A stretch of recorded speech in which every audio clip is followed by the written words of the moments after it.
Em mais um dia de trabalho no Quênia, o Presidente da República visitou hoje o porto de Mombasa. O governo confirma ataque que matou 12 pessoas na província de Cabo Delgado. Darling diz que produto inalado pelos seus trabalhadores que pararam ontem no hospital não é tóxico.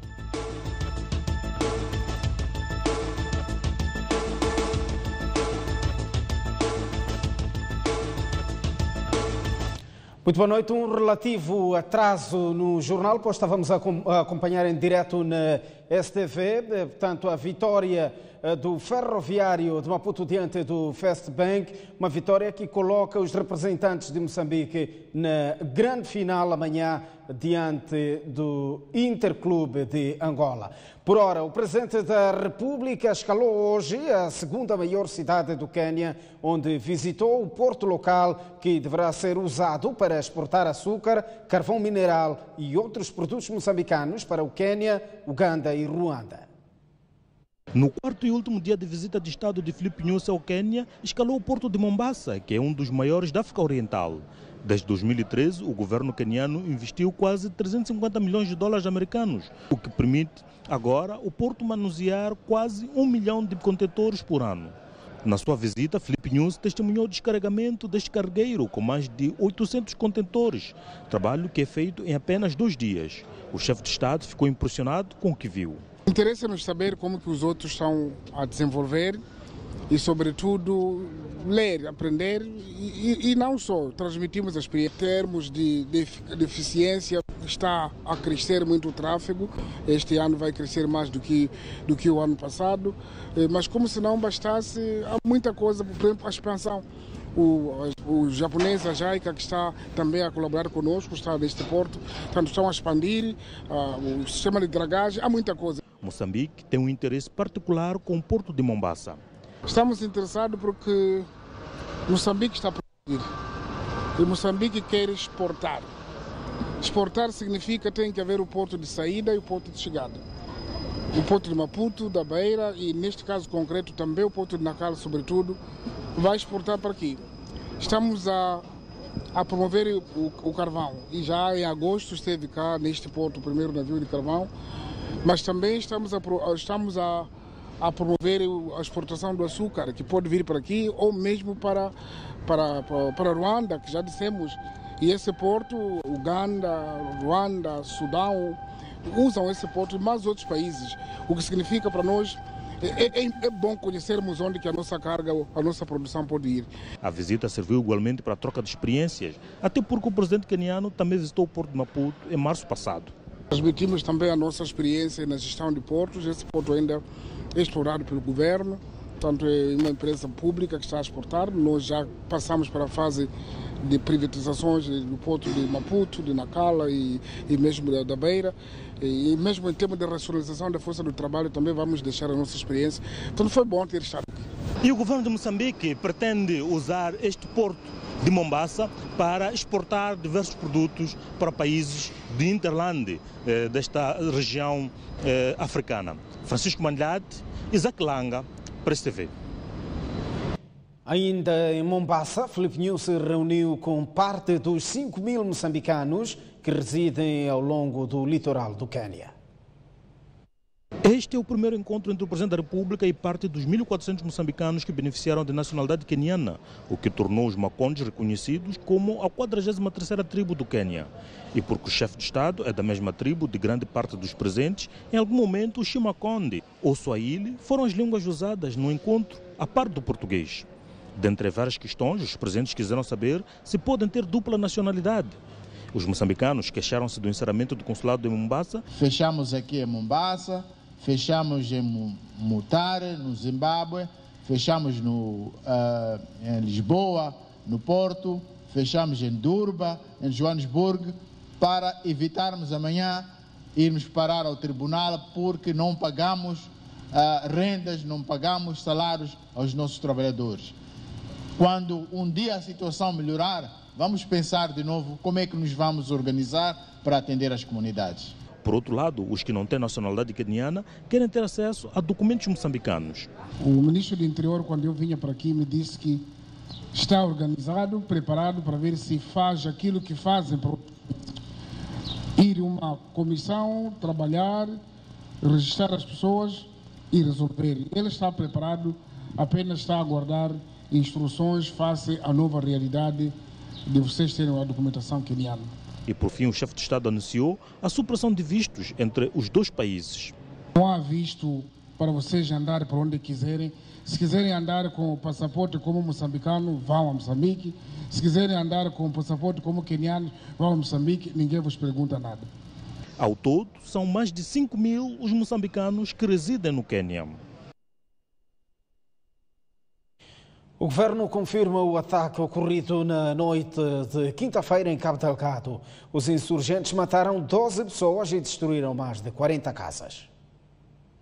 O ataque à aldeia Chicoia Velha, no distrito de Nangade, norte de Cabo Delgado, foi confirmado pelo secretário permanente da província, Antônio Mapure, que não avançou muitos detalhes sobre o caso, que está a deixar a população aterrorizada. Este assunto está sob a alçada das forças de defesa e segurança. Penso que eles estão a fazer tudo para repor a ordem e a segurança e tranquilidade pública nas comunidades, com apoio, obviamente, das próprias comunidades. Entretanto, para além das mortes e destruição de casas da população, o governo está preocupado com o estado psicológico dos sobreviventes dos atos de terror protagonizados por um grupo armado, até aqui desconhecido. Os membros do governo provincial têm estado também no terreno, os administradores distritais, os chefes de posto, a cada momento que isso acontece, têm estado a solidarizar, têm estado a prestar apoio psicossocial às famílias vítimas. Inclusive, existe uma comissão provincial de acompanhamento e apoio às famílias e tem estado a mobilizar recursos junto dos parceiros. Temos o PMA e outros parceiros que estão a disponibilizar apoio não só alimentar, mas também apoio de outra natureza, a Cruz Vermelha Internacional, que visa exatamente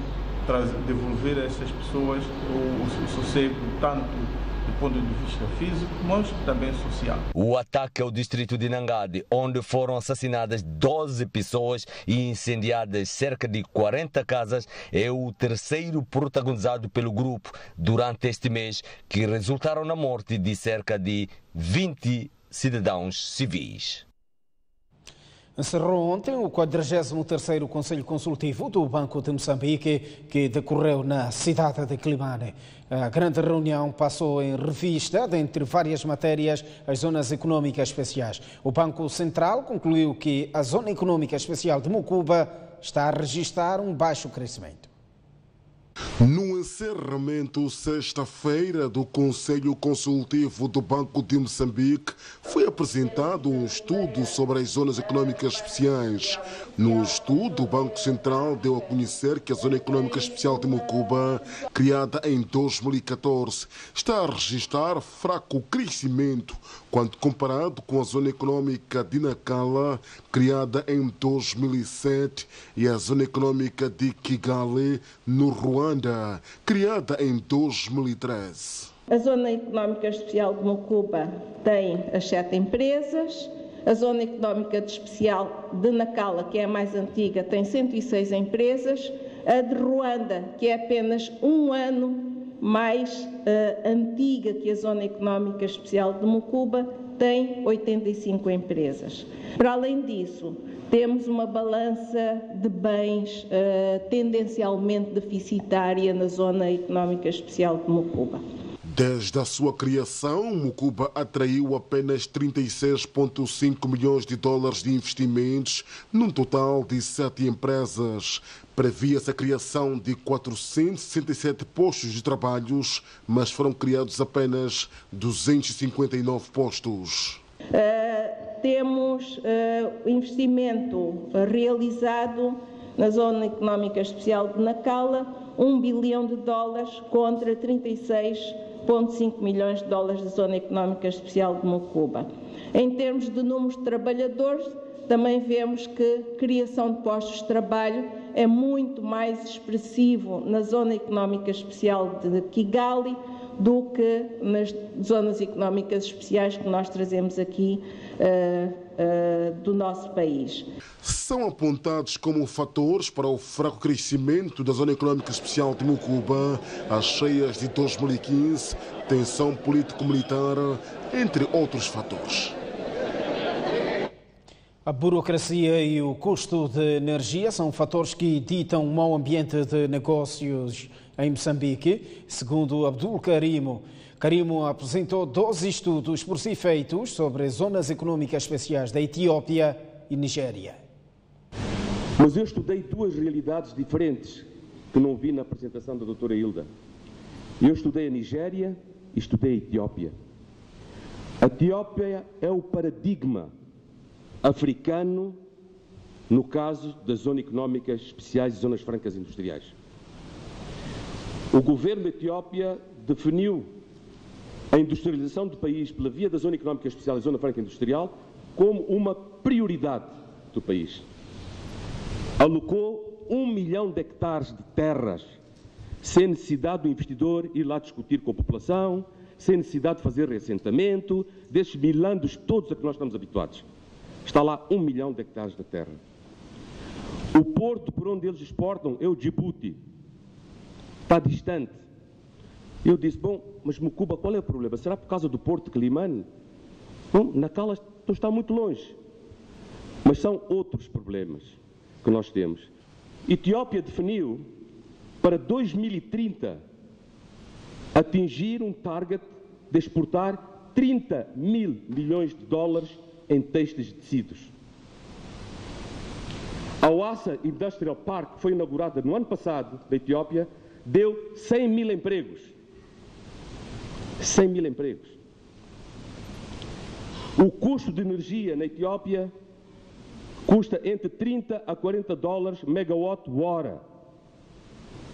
O Beloluano custa entre 100 a 120 dólares megawatt-hora. Etiópia, Nigéria, permissão do trabalho, visto de trabalho, 48 horas. One stop shop. Vocês são empresários, meus senhores. Sabem quanto é que demora pedir um visto de entrada de trabalho, pedir uma permanência de trabalho, autorização de trabalho, todas essas burocracias? Então, é razão para perguntar, por que razão um investidor há de vir investir em Moçambique e não vai para a Etiópia, não vai para a Nigéria, não vai para o Quênia, não vai para o Ruanda? Por que há de ir para Moçambique? Manica conta com mais 3 autocarros. Os meios-hora entregues pelo governador da província vêm a responder à procura pelo transporte de passageiros que se registra em vários pontos da cidade de Chimoio e Vila de Gondola, onde deverão operar. Estes 3 autocarros fazem parte de um lote de 8 que deverão operar na província de Manica e foram disponibilizados pelo Fundo de Desenvolvimento de Transportes e Comunicações.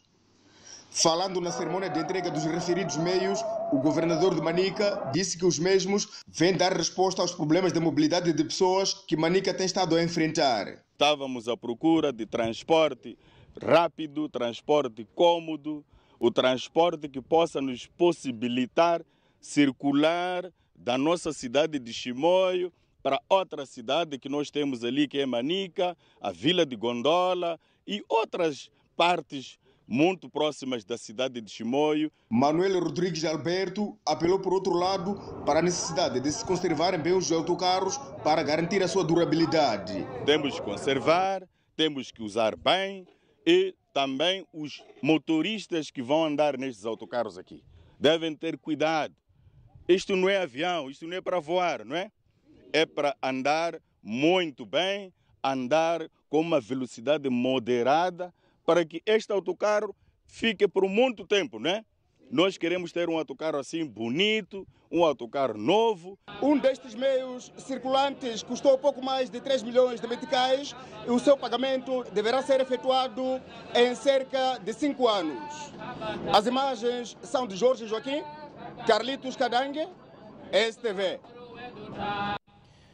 Pouco mais de 10 toneladas de marisco foram capturadas só em 3 dias de atividades após cerca de 1 ano de proibição de pesca, sobretudo de polvo, em algumas zonas do arquipélago das Quirimbas, em Cabo Delgado.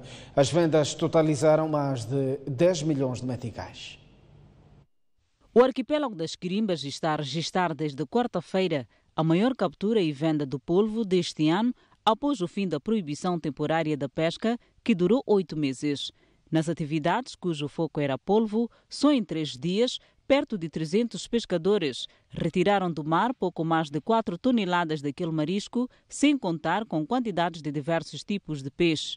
Para os pescadores, este é sinal de que vale a pena respeitar o período de defeso da pesca. As pescas na ilha do Ibo estão indo muito bem, pá. Nós também estamos a gostar. Por exemplo, o santuário de Banco de Areia estava preso há 3 a 6 meses, mas hoje reabriram de novo. Está a valer a pena ter esperado até a abertura da época de pesca. Pelo menos estamos a conseguir pescado, o que nos permite sustentar a família. O representante da WWF, organização responsável pela implementação da venda temporária da pesca do polvo, destacou a importância do envolvimento das comunidades na gestão sustentável dos recursos marinhos. Os últimos 3 dias foram de sucesso em relação à atividade pesqueira. Notamos que há cada vez mais comunidades interessadas em participar neste programa de proibição de pesca temporário. Isso motiva-nos cada vez mais a continuar com a inclusão das comunidades na gestão dos recursos marinhos. O polvo capturado nas águas das Quirimbas tem como destino principal, internamente, os mercados das províncias de Nampula, Sofala, Zambésia e Tanzânia, no estrangeiro.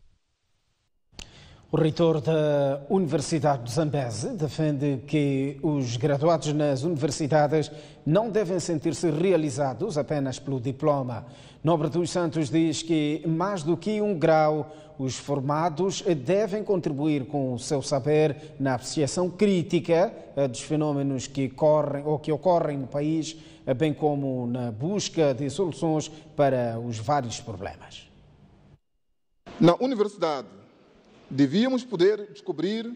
O reitor da Unizambeze dissertava esta sexta-feira em Chimoio durante a 5ª cerimônia de graduação de mais de 100 estudantes, entre licenciados e mestrados, nos cursos de Engenharia de Desenvolvimento Rural, Ambiental, dos Recursos Naturais e Hídricos. Hoje, a Unizambeze reassume os compromissos que tem com o desenvolvimento do país, através da formação profissional, da formação integral dos graduados, que possam contribuir com o seu saber na apreciação crítica dos fenómenos e consequente projeção de estratégias para a solução dos problemas que o país enfrenta. Isto só será possível quando os graduados estiverem atentos aos indicadores do desenvolvimento macroeconômico, social, cultural e tecnológico do país. Através de uma mensagem coletiva, os graduados prometeram responder ao desafio ora lançado. Queríamos reafirmar que estamos preparados e determinados, pois temos o conhecimento técnico-científico para contribuir em prol do desenvolvimento sustentável da nossa pátria. Encerramos esta etapa de formação, perspectivando ascender a outros níveis acadêmicos, engrenar no mercado do emprego e atingir novas etapas em nossas vidas, acreditando que os passos que dermos formarão nossos caminhos rumo às nossas metas.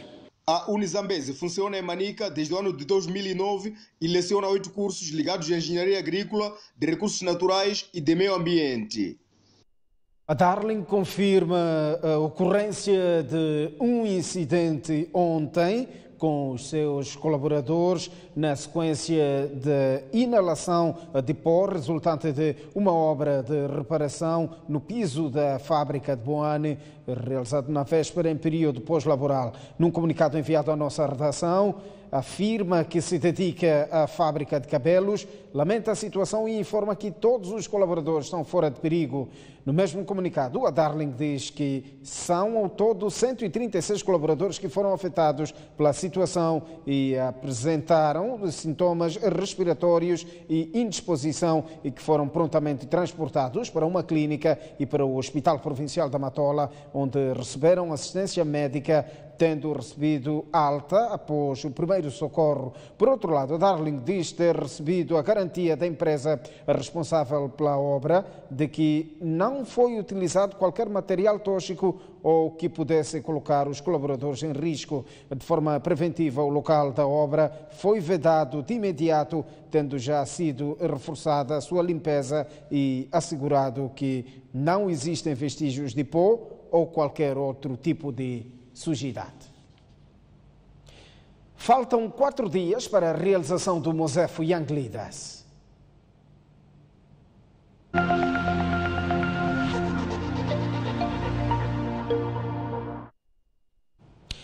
Os participantes do Mosefo Young Leaders podem se inscrever através de um aplicativo. Pode ser baixado no Google Play ou App Store em celulares. Dá acesso a conteúdos essenciais sobre os oradores, permite ainda conversar e aceder ao programa do evento. Esta é uma notícia para acompanhar dentro de instantes, mas porque estamos ainda na senda do Mosefo Young Leaders, o Millennium Beam, um dos parceiros do evento, defende que os jovens não devem desistir das suas ideias.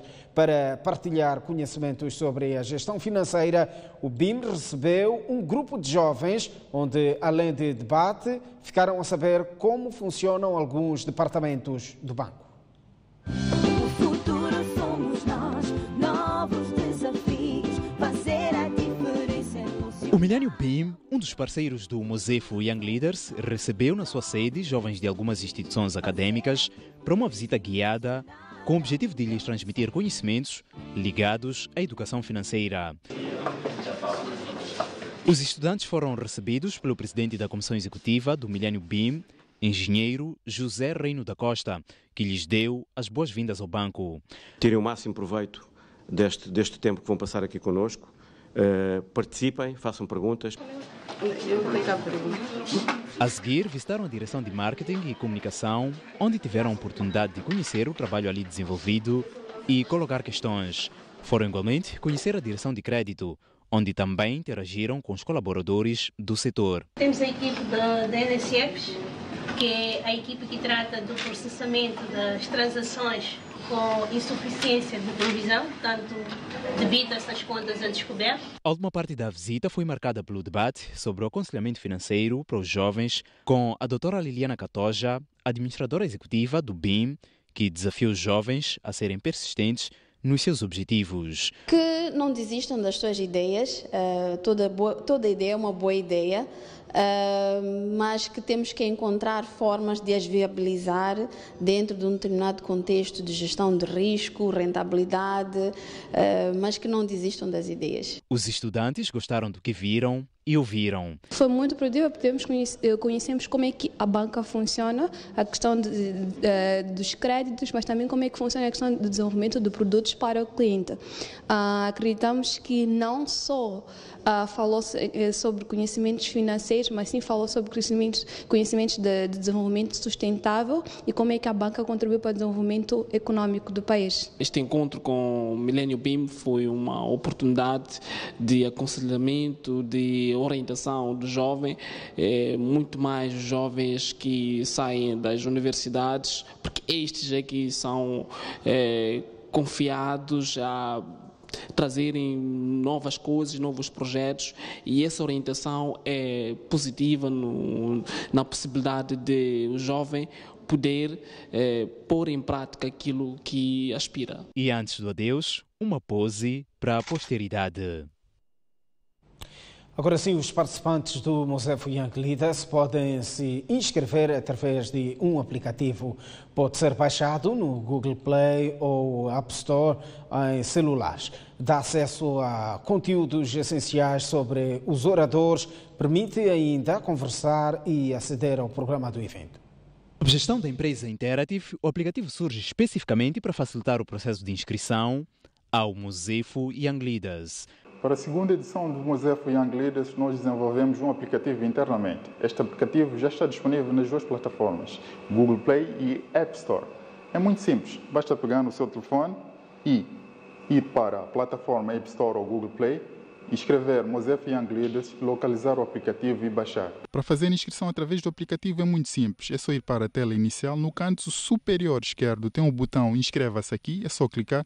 É redirecionado automaticamente para uma nova página onde inscreve os seus dados pessoais. Depois disso, a pessoa recebe o seu bilhete no seu e-mail. Mas além do processo de inscrição, esta plataforma dá inúmeras possibilidades de os participantes do Mosefo Young Leaders se informarem sobre o evento e não só. No aplicativo é possível ver quem são os oradores, o programa do evento dos dias 28 e 29, tem as notícias atualizadas. No campo orador nós podemos ver esta lista vasta de oradores que farão parte do evento. São várias figuras aqui bem conhecidas por nós. O Luciano Huck, tem toda a informação aqui do Luciano Huck, a biografia toda dele. Nós também podemos ver a programação do dia 28 e 29. Tem aqui toda a programação disponível. E também podemos ver as associações que fazem parte do Mosefo Young Leaders. Estão aqui algumas associações, são várias. Podemos ver quem são essas associações. É só clicar. Podem ver vídeos, notícias sobre o evento e atualizações dos últimos acontecimentos do Mosefo Young Leaders. Todos os participantes inscritos e que já têm um bilhete podem levantar o crachá este domingo a partir das 16 horas. Amanhã nasce um dia novo para todos, para o nosso povo. Novos desafios para a nação.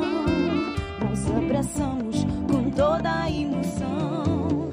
No futuro Moçambique a sorrir. É nossa hora de fazer, de construir. Somos o futuro do país. Moçambique, somos a tua raiz. Yeah, yeah, yeah. O futuro somos nós. Novos desafios. Fazer a diferença, impulsionar a mudança. Futuro somos nós. Novos desafios. Fazer a diferença, impulsionar a mudança.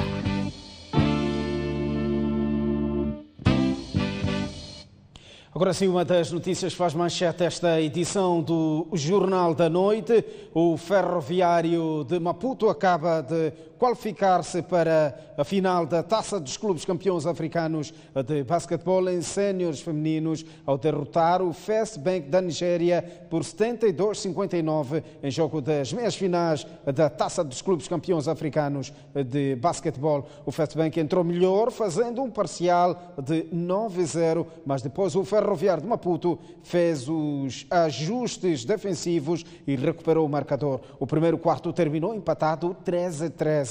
O segundo quarto foi equilibrado e esta etapa do encontro terminou com um parcial de 19-16.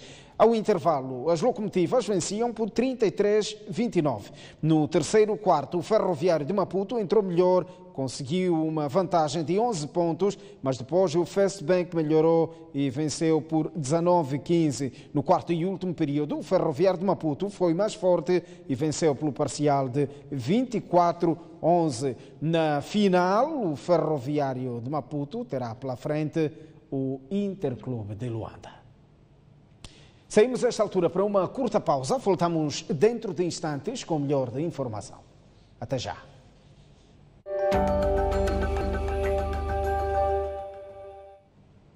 Bem-vindos de volta ao jornal e continuamos a olhar para o desporto.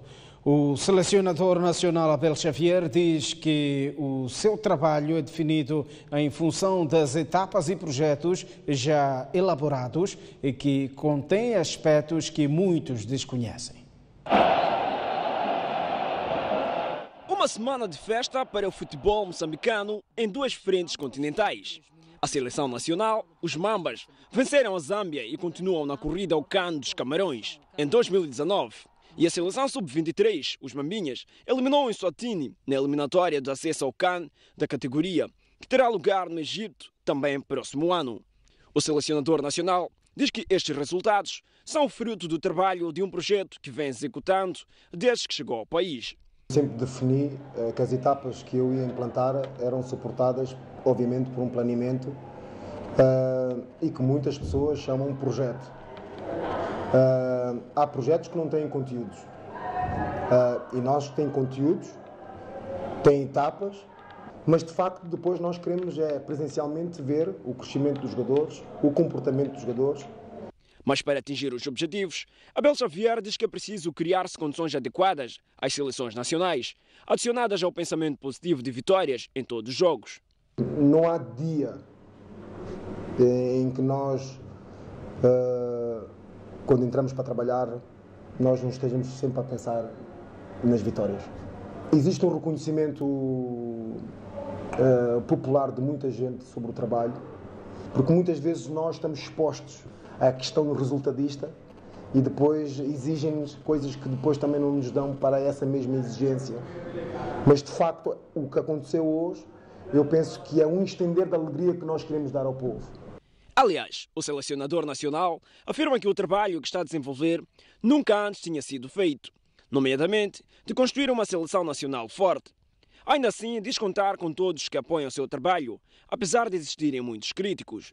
O que nós estamos a fazer por Moçambique nunca foi feito, mas não quer dizer que a gente não possa perder. Depois dizer que eu não estou acima de ninguém. Eu estou com aqueles que estão comigo. Em relação ao ano desportivo de 2018, Abel Xavier diz que só se fará o balanço depois da participação dos Mambinhas sub-20 no torneio da COSAFA, que terá lugar em dezembro próximo, na Zâmbia.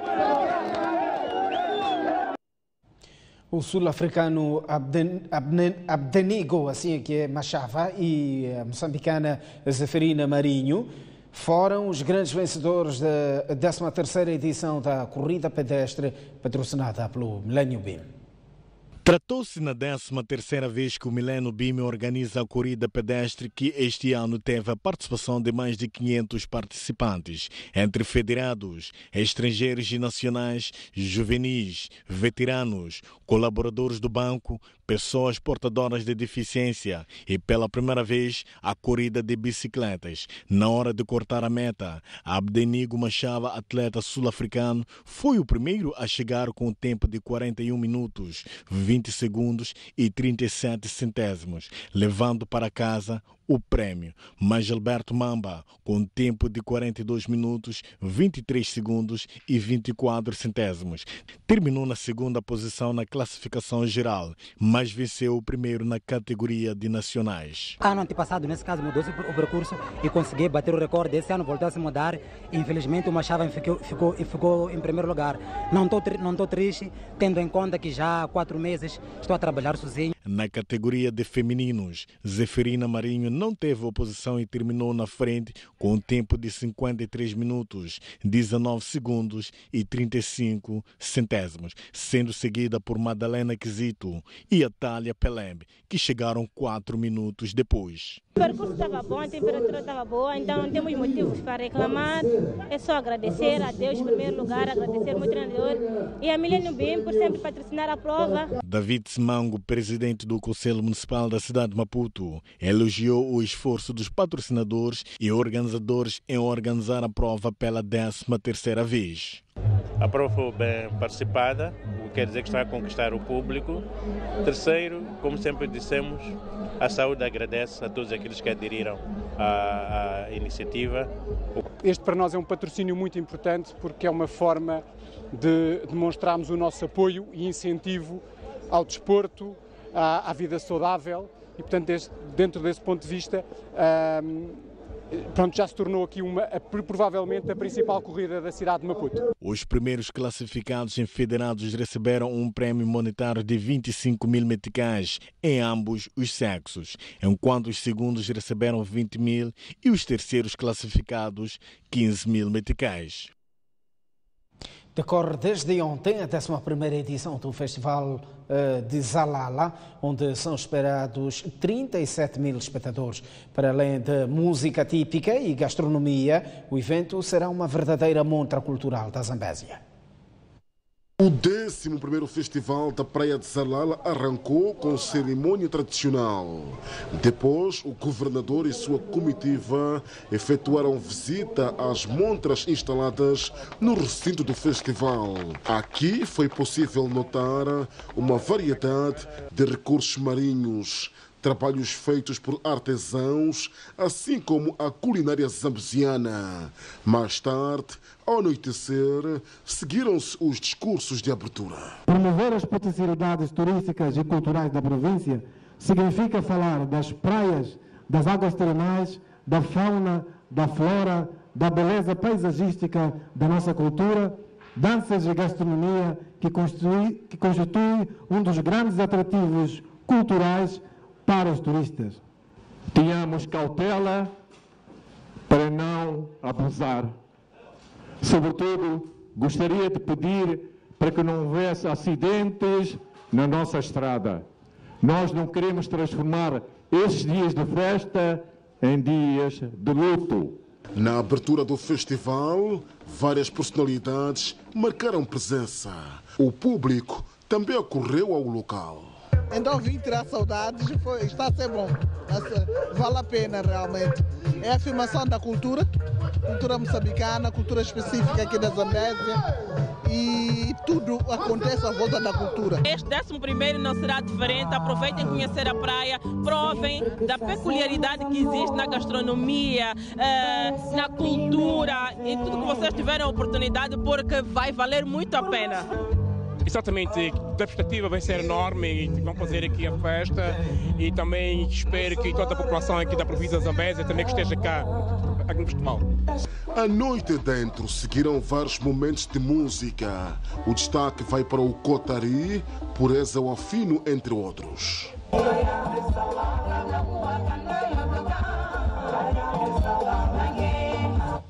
Estamos à porta de mais um intervalo, mas antes está tempo para as principais cidades moçambicanas. Maputo amanhã irá registrar uma máxima de 34 graus e uma mínima de 22, sendo que Xai-Xai irá registrar, mínima de 21 para Maputo e 34 também de máxima para Xai-Xai e 20 de mínima. Inhambane, 30 de máxima e 22 de mínima.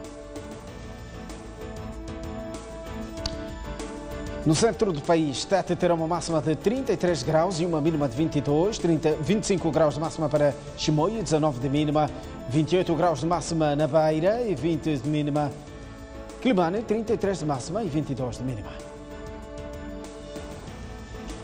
No norte do país, Lixinga terá uma máxima de 27 graus e uma mínima de 17, 32 de máxima para Pemba e 25 de mínima.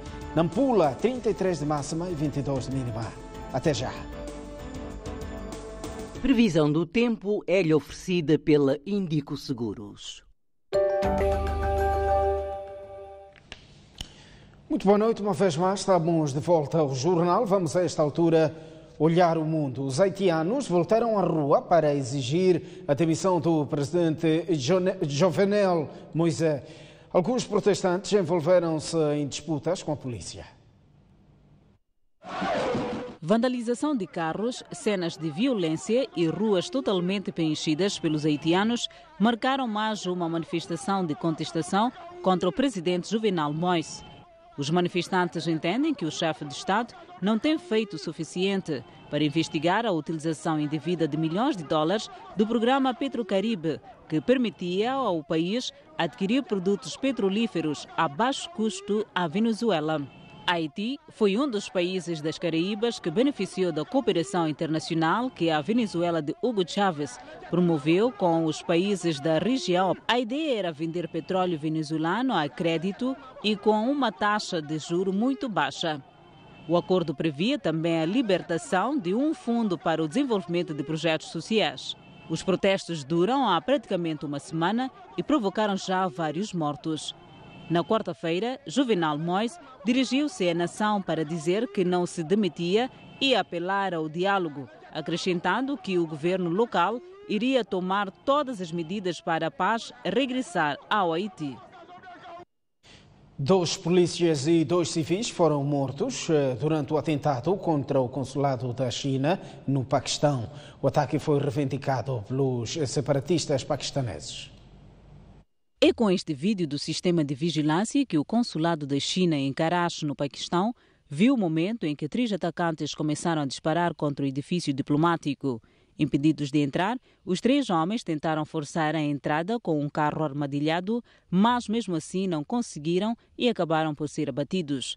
Durante o tiroteio, os atacantes mataram 2 polícias e igual número de civis. Quase em simultâneo, um homem conduziu uma moto repleta de explosivos contra o mercado na região de Horazakai, fazendo mais de 25 mortos. Um balanço idêntico de vítimas teve um terceiro ataque no mesmo dia, junto à fronteira com o Afeganistão. Desta feita, um bombista fez-se explodir numa mesquita situada numa base militar do Exército de Libertação do Baluchistão, que acusa Pequim de explorar os recursos desta província. Em reação aos sucessivos ataques mortíferos, o ministro dos Negócios Estrangeiros chinês disse estar chocado. A zona de Baluchistão, uma das províncias mais pobres do Paquistão, tem sido palco de ataques quer de grupos armados islâmicos, quer de rebeldes que defendem a independência da região. Por outro lado, a China é um dos aliados mais próximos do Paquistão, tendo investido mais de $1.000 milhões no corredor econômico China-Paquistão. Para si que nos vê através da STV Notícias, voltamos a cruzar caminhos em antena dentro de instantes no Noite Informativa. É o fim do Jornal da Noite. Graças pela atenção dispensada.